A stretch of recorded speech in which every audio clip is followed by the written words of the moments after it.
எல்லாருக்கும் வணக்கம். பொதுவாகவே வந்து வேத ஜோதிடத்தில் இந்த கேது வந்து ஒரு சிக்கலான கிரகம்னு சொல்லுவாங்க, வில்லங்க பிடிச்ச கிரகம்னு சொல்லுவாங்க.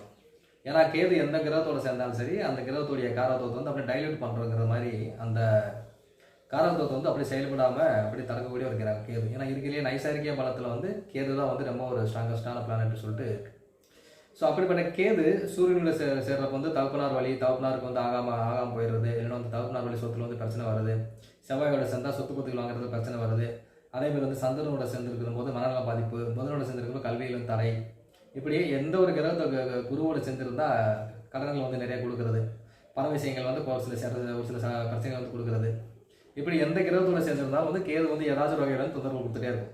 ஆனால் அதே கேது சனியோட சேர்ந்ததுன்னா, சனி வந்து தொழில்காரங்க இல்லையா, அதனால வந்து தொழில் வந்து லேட்டாக அமைகிறது, தொழிலில் வந்து பல சிக்கல்கள் வருது. இந்த மாதிரி விஷயங்கள் எல்லாமே வந்து கேது வந்து பேசிக்காகவே கொடுத்துட்டே இருக்கும். ஆனால் ஒரு சில நபர்கள் வந்து பார்க்குறப்ப இந்த சனி கேது சேர்க்கை வந்து மிகவும் வந்து ஒரு யோகமான ஒரு சேர்க்கையாக இருக்கும். நல்லா வந்து தனிப்பட்ட முறையில், அதாவது எந்த ஒரு எதிர்பார்ப்பும் இல்லாமல், பேரண்ட்ஸோட சப்போர்ட்டோ யாரோட சப்போர்ட்டும் இல்லாமல் தனிப்பட்ட முறையில் சம்பாதிச்சு ஜெயிக்கக்கூடிய அமைப்பு வந்து இந்த சனி கேது வந்து கொடுத்து விடுகிறது. ஸோ இதுக்கான விதிவிலக்கல் என்னன்னு சொல்லிட்டு இந்த வீடியோவில் பார்ப்போம். ஃபஸ்ட்டு வந்து இந்த சனிக்கேது சேர்க்கையில் இருக்கிறப்ப சனி வந்து ஆட்சியாகவோ உச்சமாகவோ இருந்தால் டெஃபினட்டாக வந்து அது வந்து நல்லா யோகமாக வந்து செயல்படும். அதே சமயத்தில் வந்து பார்க்குறப்ப அந்த சனிக்கும் கேதுக்கும் வீடு கொடுத்த கிரகம் வந்து நல்ல ஆட்சியாகவும் உச்சமாக இருந்தாங்கன்னா அதுவும் வந்து நல்ல யோகத்தை வந்து கொடுத்துரும். ஸோ இதுலேருந்து என்ன தெரிஞ்சுக்கலாம்னு சொன்னீங்கன்னா, சனி மகரத்தில், கும்பத்தில், அதேமாதிரி துலாமத்தில் வந்து சனிக்கேது சேர்க்கிறதா ஏதாச்சும் ஒரு வகையில் வந்து யோகமாக வந்து அது வந்து செயல்பட ஆரம்பிச்சிடும் பிஸ்னஸ் சம்மந்தமான விஷயங்களில்.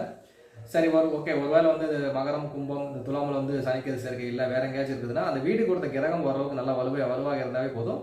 இந்த சனிக்கேது சேர்க்கை வந்து சனி திசையிலையோ கேது திசையிலையோ வந்து சனிக்கேது சேர்க்கை மிகவும் வந்து நல்லா வந்து வேலை செஞ்சு தொழில் வகையில் வந்து நல்ல ஒரு முன்னேற்றத்தை வந்து நிச்சயமாக கொடுத்து விடும்.